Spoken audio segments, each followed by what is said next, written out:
Welcome back students.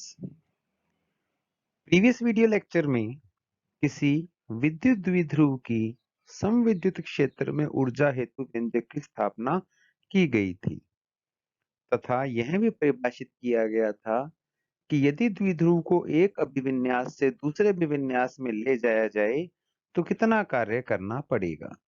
यह कार्य उसकी स्थितिज ऊर्जा में परिवर्तन के तुल्य होता है। उसी स्थितिज ऊर्जा की संकल्पना को आगे बढ़ाते हुए आज एक समावेशित कुचालक गोले की विद्युत स्थितिज ऊर्जा हेतु व्यंजक की स्थापना की जाएगी। सर्वप्रथम कुचालक गोले की संकल्पना को स्पष्ट करते हैं। कुचालक पदार्थ वे पदार्थ होते हैं जो आवेश का संचरण स्वतंत्रता पूर्वक नहीं कर पाते हैं। कुचालक गोले में जिस अणु अथवा परमाणु को आवेश दिया जाता है, आवेश स्थायी रूप से उसी अणु अथवा परमाणु के पास रहता है। वह अपने निकटवर्ती अणु अथवा परमाणु को उस आवेश को संचरित नहीं कर पाता। ये तात्पर्य हो गया कुचालक पदार्थ का। अब समावेशित का तात्पर्य है कि यदि वह कुचालक गोला ठोस हो तो उसके एकांक आयतन में आवेश की मात्रा नियत रहनी चाहिए, अर्थात उसका आयतन आवेश घनत्व नियत होना चाहिए। इन संकल्पना को मिलाया जाए तो अपने ये सोच सकते हैं कि एक कुचालक गोला है जिसके केंद्र पर पहले आवेश दिया जाएगा। इसके उपरांत धीरे धीरे आवेश की मात्रा केंद्र के चारों तरफ बढ़ाते जाएंगे। आयतन आवेश घनत्व को नियत रखते हुए जैसे जैसे आवेशित भाग की में वृद्धि होगी वैसे वैसे आवेशित भाग वाले गोले की त्रिज्या बढ़ती जाएगी और धीरे धीरे संपूर्ण गोला आवेशित हो जाएगा। जब कोई गोले को नया आवेश दिया जाएगा तो पहले से विद्यमान आवेश उस नए आवेश के आने का विरोध करेगा। अतः गोले को आवेश देने में कुछ कार्य करना पड़ेगा प्रतिकर्षण बल के विरुद्ध। यही कार्य उस गोले की विद्युत स्थितिज ऊर्जा के रूप में संचित हो जाता है। अब इसी संकल्पना के आधार पर आज स्थितिज ऊर्जा के व्यंजक की स्थापना करते हैं। जैसा कि चित्र में दर्शाया गया है कि कैपिटल आर त्रिज्या का एक बड़ा गोला यहाँ पर प्रदर्शित है। इसकी त्रिज्या कैपिटल आर है। केंद्र से इसे आवेश देना स्टार्ट करते हैं। जैसे जैसे आवेश देते जाएंगे, मान लीजिए आप प्लस आवेश से आवेशित कर रहे हो तो पहला आवेश केंद्र पे रखा जाएगा। उसके उपरांत नियत आयतन आवेश घनत्व रो रखते हुए इस प्लस आवेश के चारों तरफ के गोले को आवेशित किया जाएगा। क्योंकि कुचालक गोला है तो जिस अणु अथवा परमाणु को आपने आवेश दिया है वहीं एकत्रित रहेगा, तो आवेशित भाग के गोले की त्रिज्या कुछ बढ़ जाएगी, शेष गोला अभी भी अनावेशित रहेगा। ये प्रक्रिया निरंतर चलती रहेगी, अर्थात लगातार जो आवेश देंगे वो इस प्रकार से दिया जाएगा कि आयतन आवेश घनत्व नियत रहे और आवेशित भाग की त्रिज्या निरंतर बढ़ती जाए। जिस प्रकार से मैं यहाँ प्लस निशान लगा के लगभग वृत्ताकार या गोलाकार संरचना बनाने का प्रयास कर रहा हूं, तो ये गोलाकार भाग में आवेश समान हो गया, आवेश घनत्व समान हो गया। इस प्रकार से प्रक्रिया चलती रहेगी और धीरे धीरे ये पूरे का पूरा गोला आवेशित हो जाएगा। अब किसी भी क्षण पर जब जैसे यहाँ येलो कलर से दर्शाया गया है कि येलो वाला भाग अपने पूर्णतया समावेशित कर चुके हैं, अर्थात समावेशित हो चुके भाग की त्रिज्या स्मॉल आर है और अब अपने इसे और ज्यादा आवेशित करना चाहते हैं। तो जो आवेश इस स्मॉल आर त्रिज्या के गोले के अंदर पहले से विद्यमान है उसका मान ज्ञात करना होगा।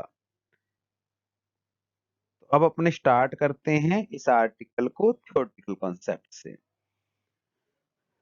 कुल आर कैपिटल आर त्रिज्या का गोला है इस गोले को यदि Q आवेश से आवेश समावेशित करना है तो एकांक आयतन में आवेश की मात्रा, जिसे आयतन आवेश घनत्व कहते हैं, जिसे सूत्र रो से प्रदर्शित किया गया है, उसका मान कुल आवेश बटे गोले का कुल आयतन। आयतन गोले का 4/3 पाई आर क्यूब सूत्र से लिया, 3 ऊपर जाकर 3Q बटे 4 पाई आर क्यूब। यह उस गोले का आयतन आवेश घनत्व है जो संपूर्ण गोले में नियत बना रहना चाहिए। अब क्योंकि अपने स्मॉल आर भाग के गोले को पहले से ही आवेशित कर चुके हैं, आवेश देना केंद्र से स्टार्ट किया और स्मॉल आर भाग का गोला आवेशित हो चुका है, तो इस स्मॉल आर त्रिज्या के गोले में कितना आवेश आया, उसका मान 4/3 पाई स्मॉल आर क्यूब, छोटे गोले का आयतन गुणा आयतन आवेश घनत्व नियत था इंटू रो, इतना आवेश इस स्मॉल आर त्रिज्या के गोले के अंदर विद्यमान है। अब अपने चाहते हैं कि इस गोले की आवेश के कारण इस गोले की सतह पर विभव कितना है। तो विभव का सूत्र होता है किसी भी आवेशित गोले की सतह पर Q/R। K की जगह K जिसे स्थिर विद्युत बल नियतांक कहते हैं, Q का मान जो गोले के अंदर आवेश था, R गोले की सतह की त्रिज्या, ये जो विभव निकला है ये स्मॉल r त्रिज्या के गोले की सतह का विभव है। इस विभव का तात्पर्य है कि अनंत से एकांक धनात्मक आवेश इस गोले की सतह तक लाया जाए तो कितना कार्य करना पड़ेगा। अनंत से एकांक धनात्मक आवेश को सतह तक लाने में किया गया कार्य ही विभव v के समान है और यह इस गोले की सतह पर हर बिंदु पर समान है।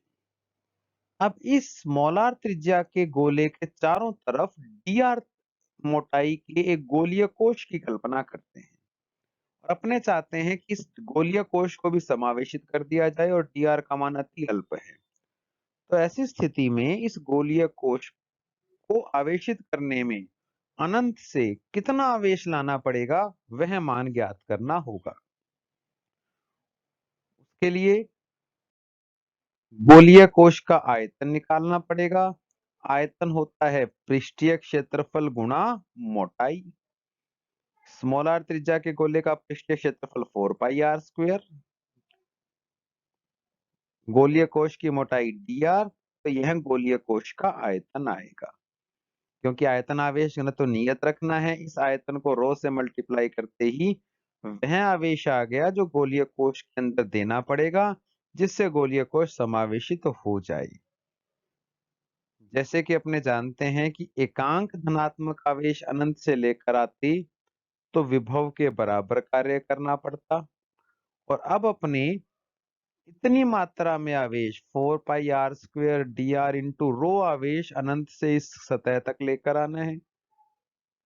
कार्य करना पड़ेगा वो होगा विभव गुणा आवेश और यही स्थितिज ऊर्जा में वृद्धि के बराबर होगा, क्योंकि पहले वाले आवेश के विरुद्ध इस आवेश को लेकर आना पड़ रहा है। पहले वाला धनावेश इस नए धनावेश के आने का विरोध करेगा कूलम्ब प्रतिकर्षण बल के कारण।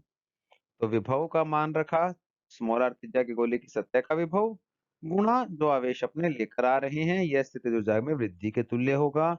सामान्य मल्टीप्लाई करके अपने du का मान ज्ञात कर लेंगे। इसके उपरांत यदि संपूर्ण गोले को समावेशित करना हो तो जो वेरिएबल या चर राशि थी dr, इसका मान 0 से लेकर कैपिटल R तक परिवर्तित होगा। तो 0 से लेकर कैपिटल R तक इसे समाकलित कर दिया। स्मॉल r की पावर 4 का समाकलन कैपिटल स्मॉल r पावर 5/5 और जब सीमाएं रखेंगे लिमिट्स पुट करेंगे 0 टू कैपिटल R तो r raise to the power 5/5 आ जाएगा। इसमें रो स्क्वायर का मान रख दिया जाए। रो का मान स्टार्टिंग में डिफाइन किया था 3Q/4 पाई r की पावर 3, वहां से स्क्वायर की वैल्यू पुट की, सामान्य कैंसिल वगैरह किया, मैथमेटिकल स्टेप्स है, तो जिससे ऊर्जा का मान 3kQ²/5r प्राप्त हो जाएगा। इस सूत्र से यह ज्ञात होता है कि किसी भी गोले को यदि कैपिटल Q आवेश से सम आवेशित करना हो तो इतनी उसको कार्य करना पड़ेगा और यह उस गोले की विद्युत स्थितिज ऊर्जा के बराबर होगा। अब आज का असाइनमेंट क्वेश्चन, एक सम आवेशित कुचालक गोले की स्थितिज ऊर्जा हेतु व्यंजक की स्थापना करो। डियर स्टूडेंट्स, ये क्वेश्चन या ये video lecture examination point of view से बहुत इंपॉर्टेंट है। बहुत से कॉम्पिटिटिव एग्जामिनेशन में ये क्वेश्चन डायरेक्टली आ चुके हैं, तो मैं आपसे यही रिक्वेस्ट करूंगा कि इस डेरिवेशन को आप बार बार समझें तथा स्वयं अपने हाथों से इसको डिराइव करने का प्रयास करें। कोई भी डाउट होने पर आप मुझसे संपर्क कर सकते हैं। तो आज के लिए इतना ही। See you in next video lecture. Have a nice